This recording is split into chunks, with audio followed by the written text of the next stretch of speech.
Andrew McCART, IFL TV, proudly sponsored by Everlast. I'm here with the public nuisance himself, Sean McCOMB. Sean, I mean, we just said a little bit there off camera before I pushed record there. What a great fight you've got coming up against Craig Woodruff. A fight that is a tough fight, especially after coming off your last fight. You've just come straight back into the deep end. What's the mindset behind that, mate? Great fight, yeah. The mindset behind it is my confidence isn't shot. Do you know what I mean? Like, it's just, I keep saying it, I'm still the same skillful fighter that I was before. Just because I lost doesn't mean I'm not good enough to compete anymore at this level. I need to build back up again to that level. I'm still competing at that level. I'm still sparring at that level. I'm training at that level. So it's just a matter of just getting in and just picking up exactly where I left off. With a good mindset, a good camp behind me, and good tactics going into the fight. Obviously, as I said to you as well, like, obviously we did speak before we pushed record here. Like, we have seen Craig Woodruff in some good fights before in the past. He's fought Kieran Gething, he was a Welsh champion, and he's also fought a gym mate of yours now, a stable mate of yours, in Gary Cully last year. And he dropped Gary Cully last year, and now we've seen how good Gary Cully is. I mean, you're saying your confidence isn't shot, but this is a tough test for you, especially after coming off that loss last year and then got earlier on this year, jumping back into the deep end and stuff like that. What do you know of Craig then? What have you seen of him? I know he's a very game fighter. He's slick. He comes, he moves his head, hands down, sort of in between attacks. He's a tough man. I know he's given a good account of himself in every fight I've seen him in. Mm-hmm. He's been thereabouts, even with Gary Cully, who is a superstar, like a superstar in the making, and he was there. He dropped Gary Cully, he called him a good shot, and he took a lot of good shots from Gary Cully, dusted them off, and just kept putting the pressure on. So I know what type of fight I'm up against here, and I'm well prepared for that. That keeps me switched on, keeps me fully focused, and makes me more determined to put on a good performance on the night. This fight is at lightweight. I remember speaking to you beforehand. Obviously, Craig Woodruff is a lightweight. I'm assuming this is at lightweight. Are you staying there? Is that what you're going to campaign down at lightweight? Yeah, 100%. Again, I just keep saying it. Just whatever opportunities come.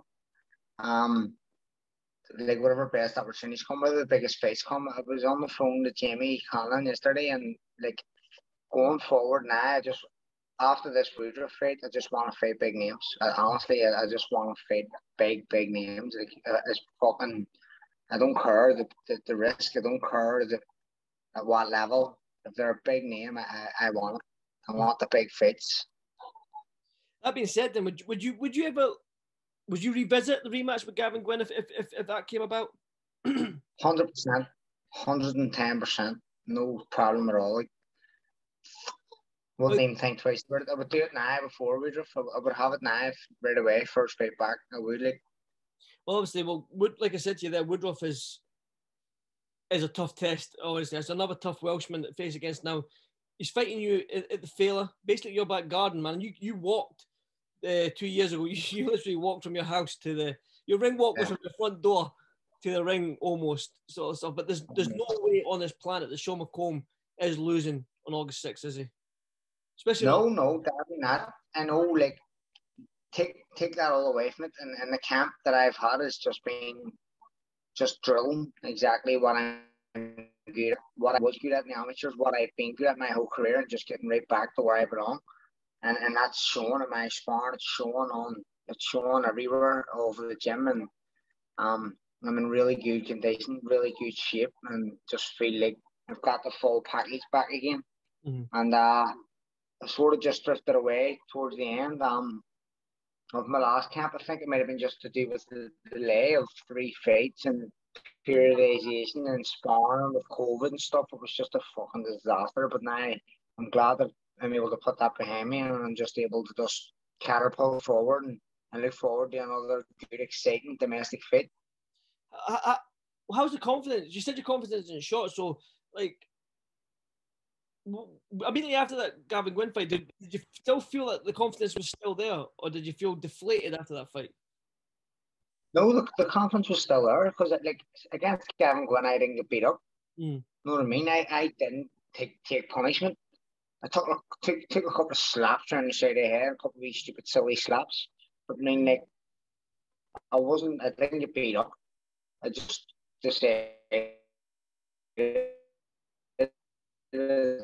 wasn't in the right frame of mind. And after the fight, I was disgusted, but I didn't care. I was just like, it just wasn't there on it mentally. And to be in that place in my head, thinking, I knew I was in that state before the fight, but I was still thinking that I'll still win. Mm. But that wasn't the case. And that's a big learning curve for me. So, yeah, my confidence was always there. It's still there. Like, it was there when I got out of the ring.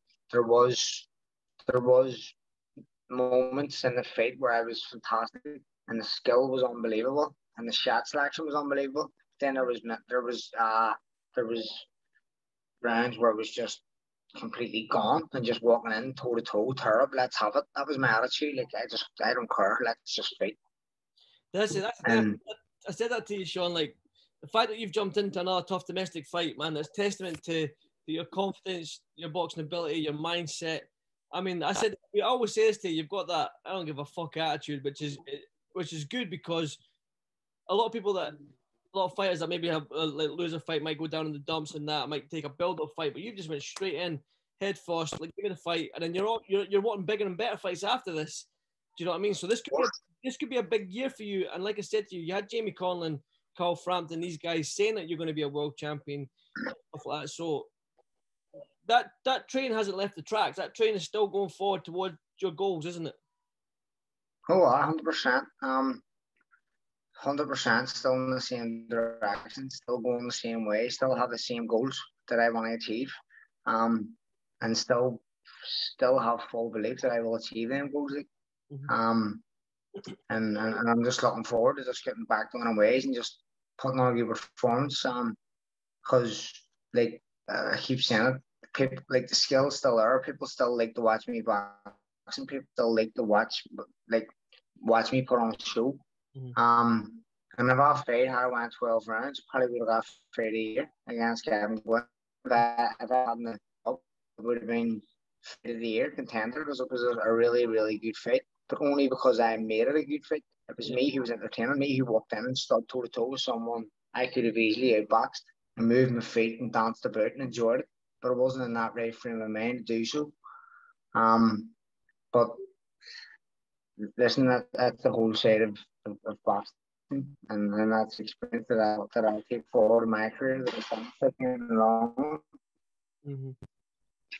Well, what kind of performance can we expect from you then? Obviously, we know, like, a lot of people that might not know who Craig Woodruff is, but he has fought guys like Gary Cully, Luke Campbell. He's faced as well. He's went a distance with Luke Campbell. You know what I mean? Mitch Buckland and all these. He's faced some top operators, top quality operators domestically. So, what kind of performance can we expect from you on the Failer on August 6th? A very switched on Sean McCOMB, just a very focused Sean McCOMB. Like, we know Craig Woodruff is going to come forward. He's going to come, and he's going to be tough, and he's going to be tough. He's going to make it as hard as he can for me, but I'm fully aware of it, and that's been what my camp's been based on, knowing that that's coming, mentally preparing myself for that, and every day getting sparring partners along them lines of Craig Woodruff that I can work on tactics with, and that's exactly what you'll see on the night. The thing is, well, so I said to you, man, no matter where you go, if you stay at 140, 135, to achieve your goals, man, you've got a tough task ahead of you in terms of world level. Man, the guys in the lightweight, I say this to Gary Cully as well, I say it's not an easy journey for you guys in this lightweight division, because I think right now the lightweight division is probably the toughest division to try and win a world title, with the guys like Devin Haney, Teofimo Lopez, Lomachenko, bloody heck, who else? Ryan Garcia, Javante Davis is there or thereabout. I mean, it is probably the hardest division right now to go up and try and win a world title. Even the fringe guys at world level are bangers and superior and all that. Do you know what I mean? And composers. So it's a tough old task for you, isn't it? Yeah, it's a massive ask for anyone, for them boys to be up there. Like again, they're all superstars, big names, and they probably will all fight each other as well. So listen, it's a tough journey, and it's no one's expecting an easy race. You know what I mean? No one, like, listen, to be a world champion, you're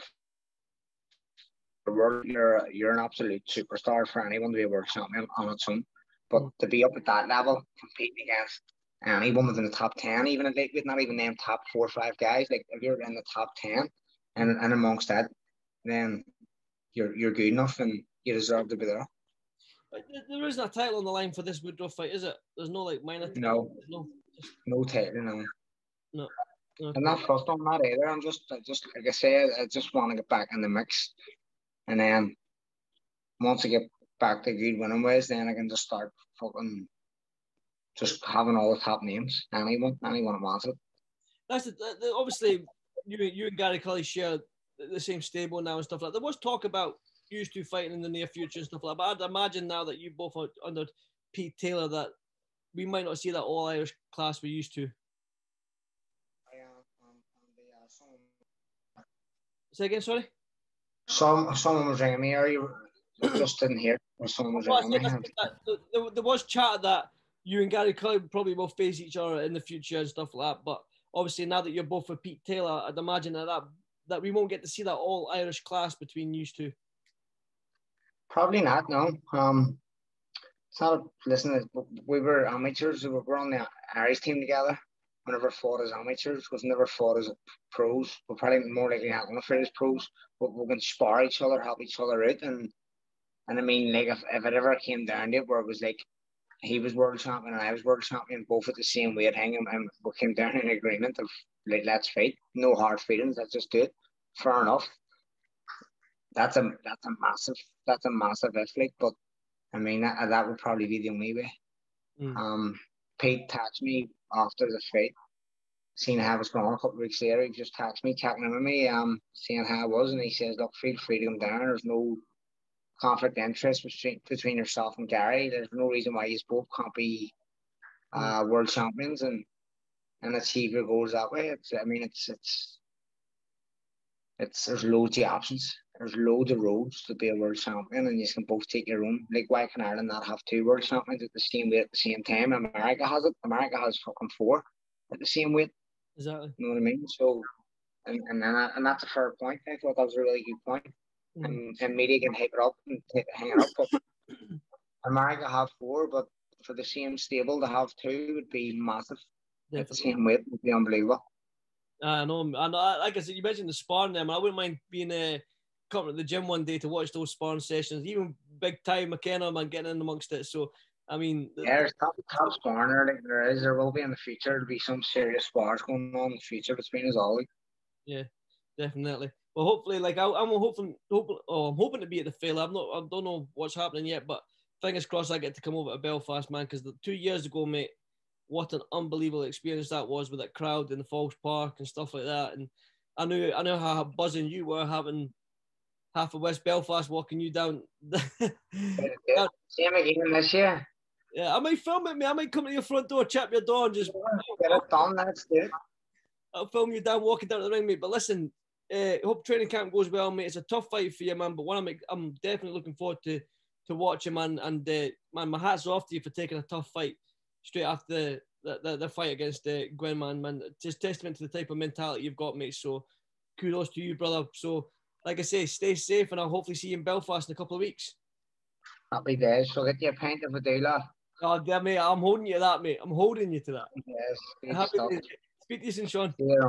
Cheers, brother. Thank you.